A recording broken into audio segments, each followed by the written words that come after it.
Welcome everybody to the first of 2018 with the NPOP show.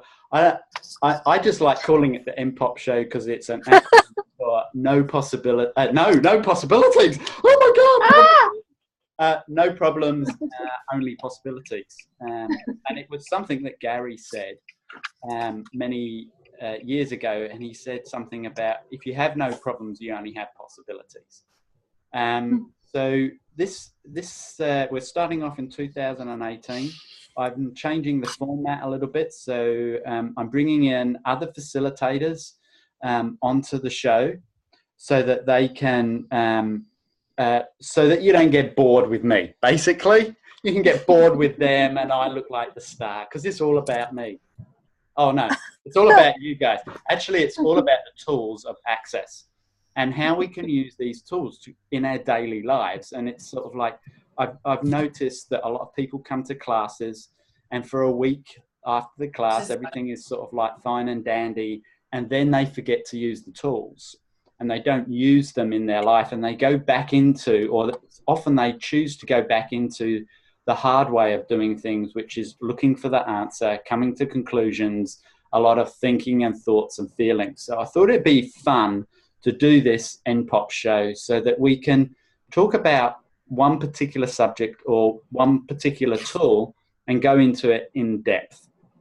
So if this is your first time, welcome. You don't have to have done any access for this. And this week, to kick off the show with, I've got my fabulous co-facilitator, who is a certified facilitator. She's a Utarian.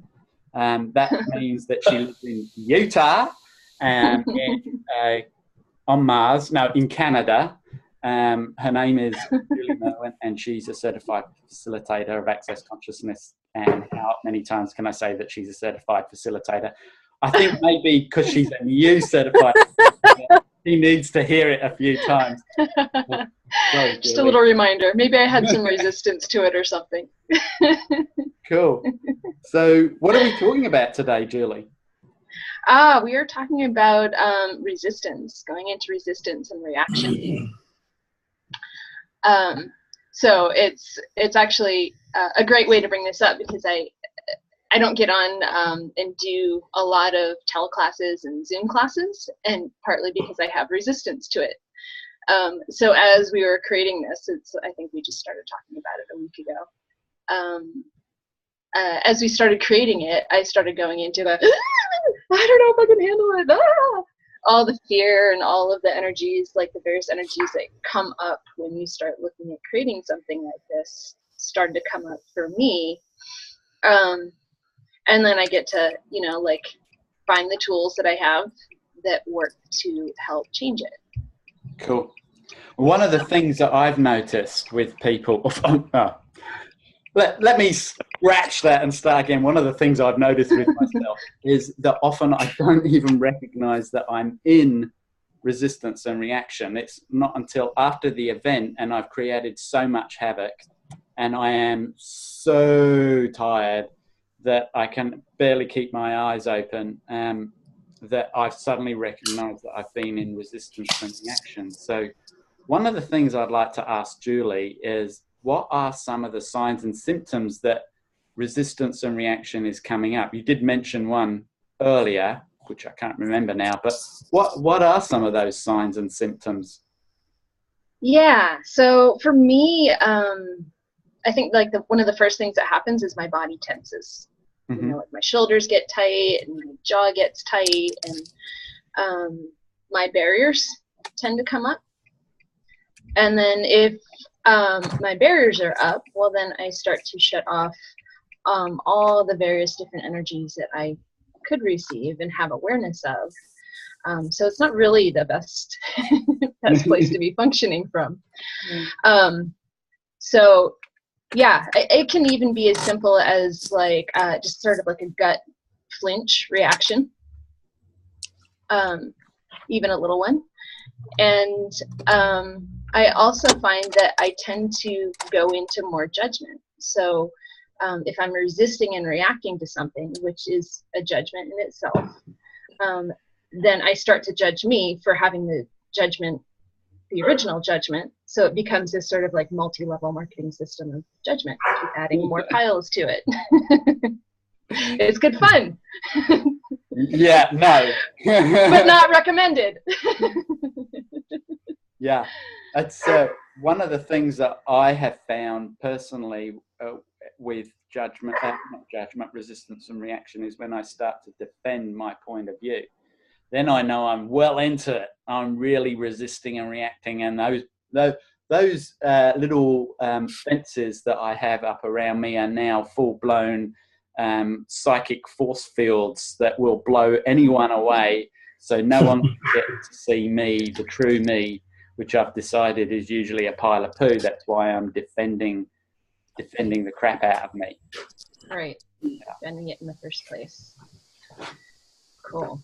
So what I also found was recently that it takes so much energy to do resistance and reaction that I literally have to have a sleep afterwards because I am just so exhausted, and maybe run something like the thymus exercise or something like that, so I can get back on track. But so what's actually the value of going into resistance and reaction? Yeah, that's a good question. So would it be helping to create separation? I get a yes on that one. Right. Yeah. I get to, like I said, I get to add more judgment to myself, right? So it's like you said, I've decided I'm a pile of poo, therefore I can judge me more and get even smaller and contract even more and eventually disappear and go away. So yeah, so how is that valuable? Like, what do we love about disappearing? Yeah, is it so that we don't actually have to step up and be the magnificent creators that we truly be, or is it so that, or is it fun for us, or is it that we use it to control and manipulate people? Haha, that one feels light, actually. Yeah. Well, it's normal. What I've also found is that, like, when we're using distractor implants, often anger comes up, which when we go into resistance and reaction, often distractor implants come up, and that's often anger. So when I know that I'm in anger, there's often a resistance and reaction, and I personally use anger and the intensity of anger to control people to do what I want them to do, because I don't want to do it.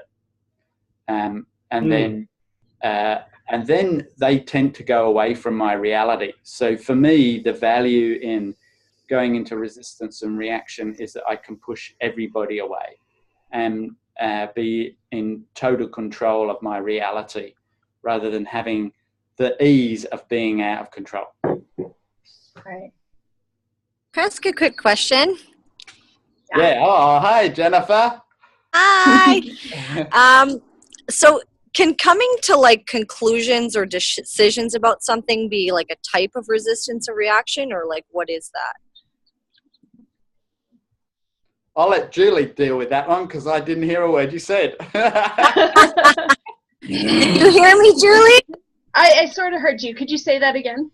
Yeah, so coming to like a conclusion or decision about something as opposed to like being in question, could that be a type of resistance and reaction? Good question. So does that feel light or heavy to you? Feels kind of light, like there's some kind of truth there, but because it's almost like using it as like a barrier or using it as some form of like deflection or resistance.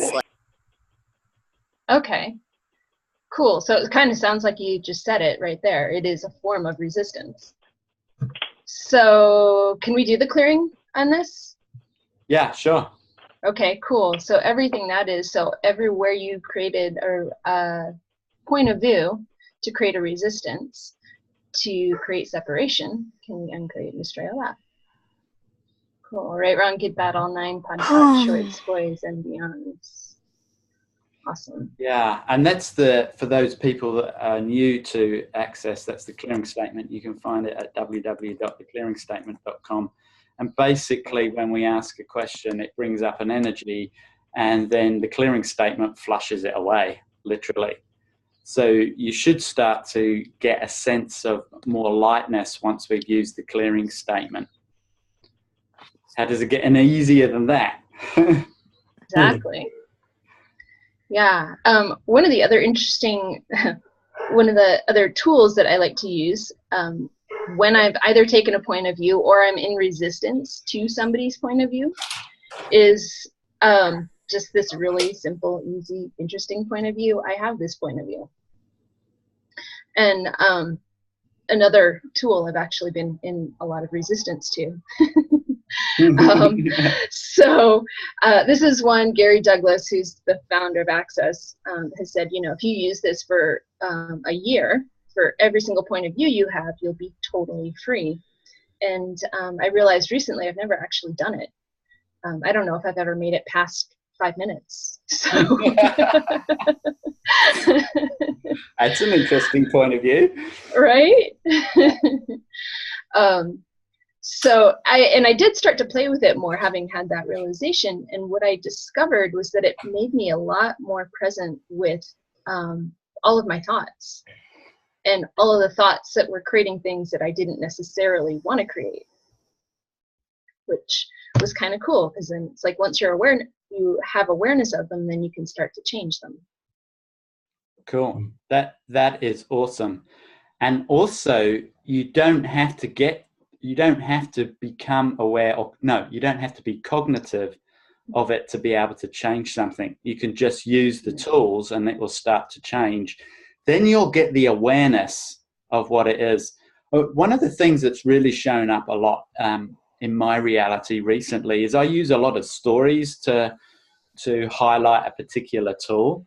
And what I suddenly recognized was that people were taking the result that I got as the valuable product, the answer. So I would use a tool like interesting point of view, get myself out of resistance and reaction, and I would tell a story about how that actually occurred, and then people would make that final outcome the valuable thing, and then not actually use the tool. It's actually, and what I'd like to stress here is that when I talk about a story, I'm trying to highlight the tool or the question that I'm asking that will actually get you the awareness, your own awareness about whatever is going on in your life. So, and in this reality, it's often the answer or the conclusion or the Hollywood ending story that is the valuable product, when actually it's you asking the question to get your own awareness about whatever you're resisting and reacting to. That is the valuable thing. So please don't go for the story, the end of the story. Go for the tool that got the person's result. Yeah. And awesome. I just want to bring this up. Andrew and Eri have just put in there resistance and reaction. It's normal, and that is so vital to understand. That is that in this reality, resistance and reaction is normal. It's the normal thing to do. We've all been brought up to be resistors and reactors. We've all been brought up to be the French resistance. Yeah, and does it work, or does it just work to keep your life limited and controllable? As small as possible. That's what I can relate to. When you said that before, I don't remember the exact words, but we go into resistance to, keep us small, keep us from being our true selves. And that's just, I don't know, I don't really have a question about it, just that I can relate to it. That's I can look back real quick through my life and see that, sometimes it's, let me see. My point of view was that it was easy to be small. I could just be small, complacent, resist and react things and figure sooner or later it'll just work itself out. And not necessarily the smartest thing to do, you know? Yeah, So, well, I wonder how much have we decided that resisting something is going to change it? ooh. Well, it will, won't it? What is it? Actually, I do have something to say about that. Recently, I had an experience. I'm so grateful you said that. I've been interviewing different instructors to take painting classes, and I went into this painting class, and once all the students started arriving, I started to get really uncomfortable. Like, I was aware of all these different densities and just the different things, and I tend to get like social anxiety, so I'd rather like be by myself and hermit, because it's almost like I'm like, where am I at? Wait, am I the piece? Like, what am I?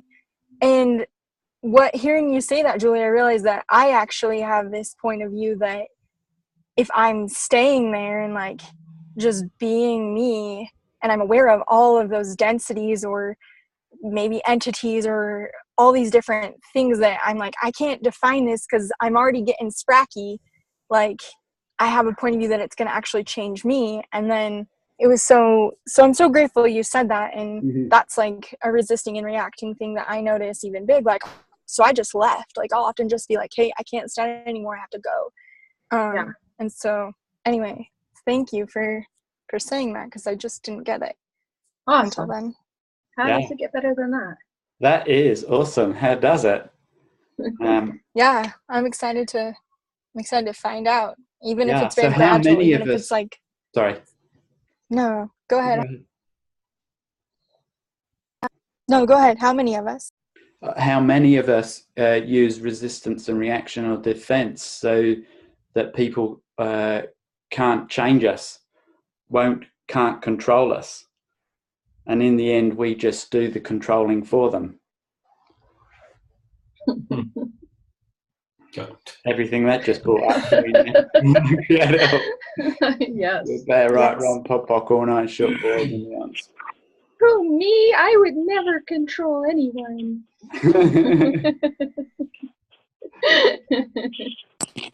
Yeah, liar.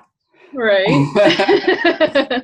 How do I know you're lying? Because everybody's trying to control themselves. We learned that right from the year dot, like you've got to learn self-control. Well, what if we learned to be out of control so that nobody could ever control us? And that's not teenage, I'm going to be crazy out of control. It's just like, be you and be as happy as you can be, and then no one can control it.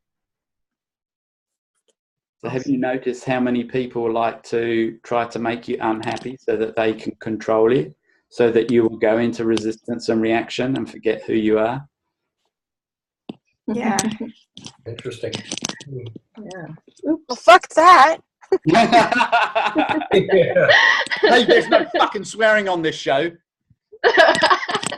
Resistance and reaction. Oh, dang. Okay. Just kidding. Well, I broke the mold, I guess. Awesome. And how many of us is it actually fun to press people's buttons so that they will resist and react? Oh, yeah. Right. So you were talking earlier about one of the things you go into is anger. When you start to resist and react to something, you go into anger, and then anger helps to control the situation. And if you're not in or not at the effect of the destructor implant of anger, how much more space do you have to just receive it? If somebody's doing that to you, they're putting anger at you to control you. It's like, how much more space do you have to now choose something different? Yeah, a lot more space. Yeah. I had this come up at one point when I started clearing those, and somebody got really pissed off at me about, I can't even remember what the conversation was, but when I didn't react to him, it was really interesting to see how all the gears sort of went, and he didn't quite know what to do anymore because the anger card had always worked. So it was fun to notice that for myself, because I was like, wow, I'm actually not resisting this anger anymore, and I have choice, Mm-hmm. and I have space for me. So how does it get better than that? So what's one tool, like interesting point of view is great to use when somebody's throwing anger at you. What's another tool that you could use when somebody is projecting stuff at you, projecting anger, projecting resistance, projecting any sort of reaction? Yeah. One of the first things I like to go to, it's sort of my go-to tool, is who does this belong to? Even when it's the person standing in front of me, talking to me, I'll still ask, who does this belong to? And do the other half of it, which is return to sender if it's light. And what I notice is it starts to change things. People will start to switch what they're saying midstream even. And they'll be like, oh, maybe it's not this way, maybe it's that way, you know. Just because I gave them the energy back, and with consciousness attached, they start to see another possibility. Mm-hmm. So that's one of them that I use a lot. Yeah, I like that. that's super cool. I think we've did a call on that, an NPOP, and all of these will be up on YouTube, so you can watch them again and again, or flip through them, or whatever you want to do with them. So you can go to the YouTube channel, my YouTube channel, and all of these are kept there so that you can, if you need to, you can go back, or you can look at another tool. So there's a whole, what do you call it, bunch of resources there. Now this is our 12th one, so you've got 11 other resources that you can use. And also, like, I invite you all to share those with friends. If they're going through something, or they're interested in consciousness or whatever, these tools may well actually contribute more to them as well, and it will get that out there. I just had an awareness that a lot of the times if I notice that I go into resistance and reaction, like I make it wrong or bad. And a question I've really been playing with lately is, like, if this wasn't a problem, what possibility would be here? Or like, what possibility is available that I haven't acknowledged? And I get that it's like, if we go to resistance, it's like, it gives us the awareness of like a trigger we have, or something that's like, a point of view that we have, or something. It's like a kind of like, you can use it and make yourself wrong, or like stay contracted, or use it as like a possibility of like going beyond it. Awesome. Yeah. I love that. That's really cool, and that's the name of the show. No problems, only possibilities. So if we change that to your tool, what if there was no problem here? What possibility would be here? Is a great question to be asking, because you're taking every problem really is a possibility that you just haven't actualized, or that you are resisting. So anywhere where you are resisting the possibilities, would you now be willing to destroy and uncreate all of that? Yes, please. You can't. I won't let you. Yes, I can. Right, Ron Pop All Nine Short Boys. He goes, I will resist you. That's right. I will react to you. And this is. I really wanted to get to this part here. Is, as a humanoid, and we may do a show on that later. As a humanoid type person, the one way that you can motivate a humanoid is by telling them that they can't do it, and using their resistance and reaction to your advantage and to their advantage. So if I say, no, you can't clear it, and Jennifer says, oh, yes, I can, and she goes into that reaction, I know that there will be a possibility that she'll start to change that. And that works for me too, because then if she is being more of her, well, that's why I like her, because when she's her, she's like amazing. When she's not her, she's still amazing, but not quite so much. Oh, fuck me. I'm digging a hole for myself now. Ah! Right, and how much more can we invite each other to by being more possibilities? Yeah. You know, like being the space of that. Yeah. Cool. So another tool I use with when I find myself starting to react to something is just starting to expand out, like taking my energy and expanding out past the edges of the universe. And when I'm more space with something, all those points of view that have solidity to them can't actually hit me or stick with me. They just kind of pass on through.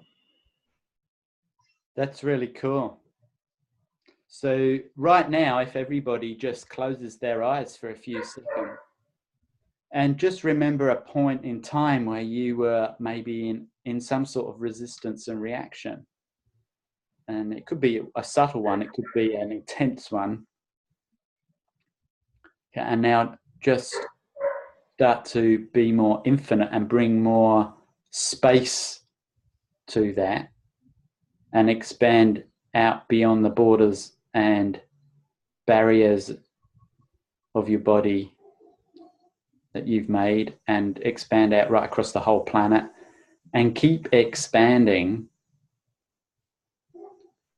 And then can you now open your eyes, retain that infiniteness, and does that intensity of resistance and reaction, does it get bigger or does it get smaller?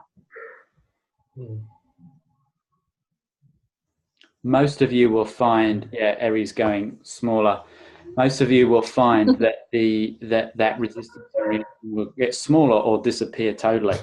And that means that it's not real and true. It's not. So anywhere where you've bought the reality of resistance and reaction as being real and true, would you now be willing to destroy and uncreate all of that? Oh my God, I've got a really great clearing forming in my head. Goodbye, Ron, Papa, Corner, Short Boy. Okay, what agenda do you have with resistance and reaction that keeps you real and true to this reality? And everything that is, well, you now destroy and uncreate it all. Boom! Yeah, right. Nice short, boys. To be honest, guess what, Claire and I'm going to run all day now. Nice. Yeah. It's a brilliant thing about doing these classes. We get more too. Yeah. Well, we've really sort of reached the end of our half an hour of absolute awesomeness, and I'd like to thank Julie for being courageous enough to overcome her resistance and reaction to being on the show, which actually cost her $35 because she had to get a new set of earphones. But how many of us, the resistance and reactions actually costs us money in the end? Oh yeah, I've broken a few things. And Julie, you've got you live in Utah. You've got you do some stuff. What stuff have you got coming up that you'd like to share with us over the next month or so? Yeah. So I do private sessions, and I also do classes. We've got a bars class coming up. I'm doing one on February 3rd. You and I are co-facilitating a bars class on the 15th. Woohoo! And then I'll be hosting Liam for the Talk to the Entities class right following that. So that'll be 16th through 18th, I believe. And then the following weekend, we've got a foundation class, which is a 4-day jump in with both feet and start using these tools and creating more. And oh my gosh, it's so much fun. And for those that don't know, we'll be co-facilitating that class. So you get two sexy conscious facilitators for the price of one. How does it get any better? Yay! Yeah. Awesome. So thank you, Julie. Thank you for everybody coming on, and thank you for your questions and your statements and what else is truly possible. I really like that one that Jennifer said, you know, if you didn't have a problem, what possibility would be available? If that's all you take away today, then you may well actually start to find that possibilities start showing up left, right, and center, where beforehand it was just a problem. Cool. So we'll catch you next week. Karen Leslie, who is in Canada, she will be our guest next week. I conned her into it. I know she's probably in resistance and reaction right now to it. So, and we'll be talking about misidentification. I forgot what we're talking about. Misidentification of something, of energies. Oh, yeah, overcoming anxiousness and nervousness. So it's often a misidentification of energies. So please join us next week. Or you can't change it. Hey? I said you can't change it. Oh, yes, we can. Is this the same time each week? No. Yep. Because Okay. if I make it the same time each week, nobody will show up. They get so ingrained into it being normal, and I know all of you humanoids are changing all the time. So we'll change it each week, and it will be an hour earlier next week. Right? Okay. Yeah. So it will Cool. be Haha. 1 hour earlier. Cool. Keep you on your toes. That's right. Yeah, we like to keep you on the toes. Cool. Okay, guys. Thanks, everybody. Thank you, Julie. Thanks, Awesome. Thank you. for the Thanks, entertainment. Julie. Ciao. Bye.